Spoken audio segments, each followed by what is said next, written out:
Yo, what's up, y'all? First thing I want to say about the caption. You know, I gotta use captions to make y'all watch videos because a lot of y'all just keep scrolling. When I say this is a message from a killer to the kids, my boy is not no monster. He killed somebody trying to get up out of the situation, and he sees what I do on Instagram, so he kind of just wanted to be a part of it. He wanted to, you know, give some insight about what he's going through. So maybe some of y'all will put these guns down and start acting like y'all got some sense. So, you know, this my homie. What up, bro? What's going on, man? You alright? Chilling. First thing, what happened with your case, man? Yeah, man, I went to go make a drug transaction or a play, as you call it, and dude decided he wanted to rob me. I got stabbed up, and I had to shoot him. But all that wouldn't have happened if I wasn't in the streets selling drugs and put myself in a situation to get robbed or whatever have you. So that what happened, and they gave me 30 years. Well, life sentence in Georgia is 30 years, and what that means is that I have to do 30 years before I'm even considered for parole. So with that being said, you young guys out there carrying around these army guns, extended clips, 30 rounds, 50 rounds, 100 rounds, what's the reason for you carrying these things? You're not in the war, you're not in no third world country where you got to protect your village from other villagers. A lot of you guys working at decent jobs, 9-to-5s, and you carrying these 30 round clips. You're legally carrying them, but you're a walking felony waiting to happen. So as soon as the altercation happens, you're ready to kill somebody. So look, was you know, because like me, I was always like, I knew I was coming to prison for how I was living because I've been had open cases and had to go to court, but like, I always thought I was never going to be one of the ones who caught a whole bunch of time. Right. You know, was you one of the people who kind of thought like that? I thought I was going to just get caught. If anything, I wouldn't go to prison for drugs. Yeah. Selling drugs, not for no murder or anything like that. You know, so I didn't see that coming. Yeah. So, what's one of your biggest fears having a life sentence? Losing my mom here. My mom passed away while I'm in prison. Because I feel as though, you know, losing a loved one in the free world and losing a loved one in prison is totally different. You have family and friends out there in the physical that can help you with your grieving. And here, you just by yourself. You don't have no one to grieve for you. If you do, it's probably very, very, very, very, very one or two people that you really can go and console with, but that's very limited. It's very few. And then, like, really, man, I can speak on that because, you know, my brother died about, like, you know, last October. Right. And I was going through that. Like, I still probably ain't really grieved the right way. Right. Because, like I'm probably, when I walk out this gate, probably gonna bust out in tears grieving with my mom over this. Because, like you say in here, I haven't grieved properly. Like, right. You know, at that time, you know, I hustling here, you know, my trap be going crazy. Everybody mess with me. So, you know, I'm in an open dorm. I wasn't in this cell house, and everybody pulling up on me, and they want food, and they want cigarettes, and they want weed, but I'm just sitting on my bunk, and everybody pulling up, so I gotta keep telling people, hey, yo, leave me alone, bro. Leave me alone, bro. But at the end of the day, people like, damn, you know, that's messed up, but they trying to do their time. Yeah. They really don't care. They want to smoke. Right. They trying to, you know, wrap their head around their struggles because, you know, everybody in here got a messed up story. Right. You know, so we all going through. So, you know, I totally understand why that would be your biggest fear. But, like, I'm going to tell you something that's crazy. So, boom, you said your biggest fear is losing your moms. Right.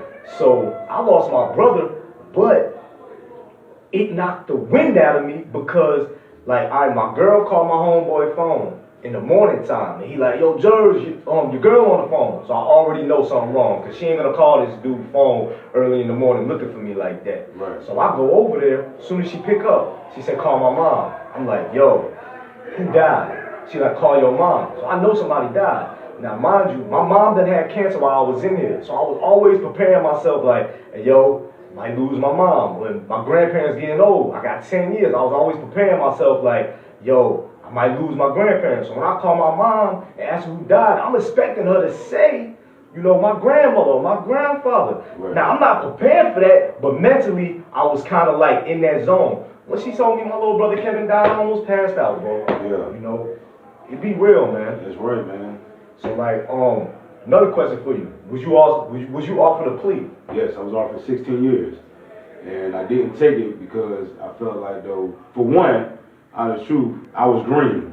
I didn't know the system. I didn't know that going to trial on a life sentence. Oh, what green means? Some people don't know that. Oh, green means ignorant to whatever situation you're going through. I didn't understand the situation I was getting myself into by going to trial. I didn't know that if I lose trial, it come with a life sentence. I didn't know that. My lawyer didn't inform me of this. Yeah. So being the fact that it was self-defense, it wasn't no mass shooting, no baby killing going on, I'm thinking that the only life sentence go for those type people, not for somebody that's trying to defend themselves. But I was in for a rude awakening. I went to trial and I lost, and it gave me 30 years.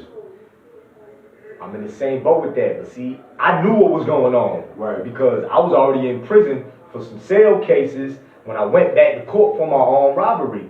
And it's so many people, like the average person that got life sentence in Georgia don't got no murder. He got an armed robbery. When you go to trial on the armed robbery and you lose, you're getting life.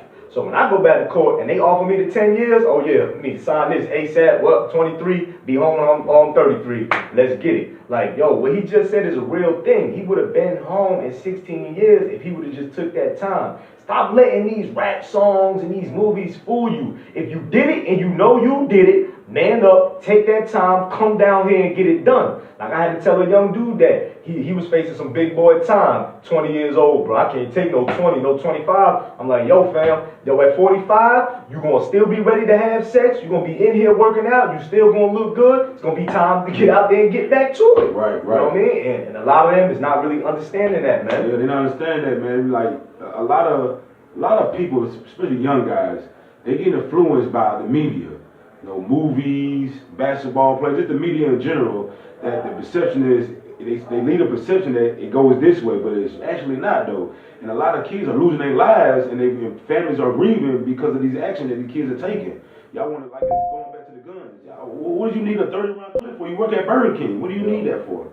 Yeah, and that's like a recipe for disaster, because like, for me, when I was younger, I used to drink a lot. I used to wild out, something stupid happened, fight, and I wake up the next morning when I'm sober, like, yo, what was I doing? Like, well, you drink too much, you gotta chill. See, now, they on ice and perks and all of that. These are crazy drugs. And then you run around with these big guns. Like, I was running around with, 38, you know what I'm saying? And 5, 6 shooters. You know what I mean? 10 shots. Y'all running around high as hell on crazy drugs with guns who will kill a crowd. Kill a crowd of people. Yo, you're right. Tighten up, you know what I mean? Yeah, it's real like that. Yeah, then another thing, man, y'all out there, man, look, man, get a job, man. Working 9 to 5, stack your money.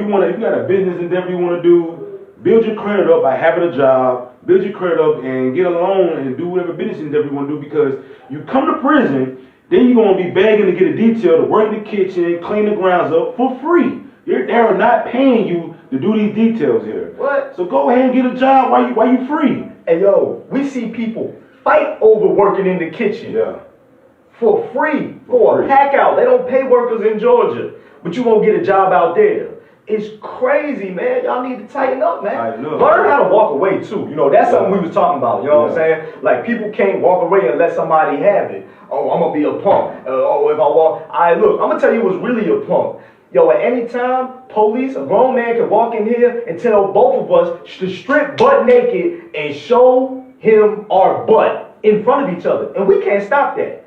That's really being a punk. You know what I mean? Oh, we can bump. Then they just going to tie us up, put us in the hole, and then, whatever we got going on with the phones, making money, all of that got to reset because we bump. So, like, coming in here, you really going to be in a position to be a punk. You know what I mean? Family members, too. Like, family come and visit you, they grabbing on them and all degrading movements and everything like that, because they want to make sure that these folks ain't bringing contraband here. So they want to degrade them by touching on them, having to do all type of crazy stuff, man. Come on, man. Y'all don't want to go through this stuff, man. Tighten up, man. Wise up. Go to school. Get a trade, man. Be a family member, man. Be a husband to your wife. Be a father to your kids. Be a son to your mother and your father, man. Be a grandson to your mother, to your grandparents, man. Yeah. This is not the business. This right here, man, this is not the business. And then see, look, y'all really gonna end up exactly where we at anyway. We just trying to get y'all to understand, don't go through all of this pain and heartbreak to end up here. Just do it the first time. We're not saying be lame. Smoke your weed, listen to your rap and all that. But you don't have to sell dope. You don't have to commit felonies every day, my boy, because when you get back here, it's going to hurt. It's going to hurt, man. And like, we saying this out of the kindness of our heart. I'm going to post the materialistic things and all the little wild stuff because that's what America want to see. That's how my views going to go up. But this is what I'm really about right here, man. Yeah. And he on the same thing. This is why we really trying to, do something that's impactful, man. Yeah, facts, man. Appreciate it. You got anything else you want to say for us over? Hey, man, drop them guns down, man. Man, leave them guns alone, man. Fight it out, if anything. Fight it out, man. Boy, you in here, you know these boys can't fight. Y'all come in here, you be getting packed out. I want to bump your head or join the game. Hey, we out, man. Drop them guns, man. Get a job, man.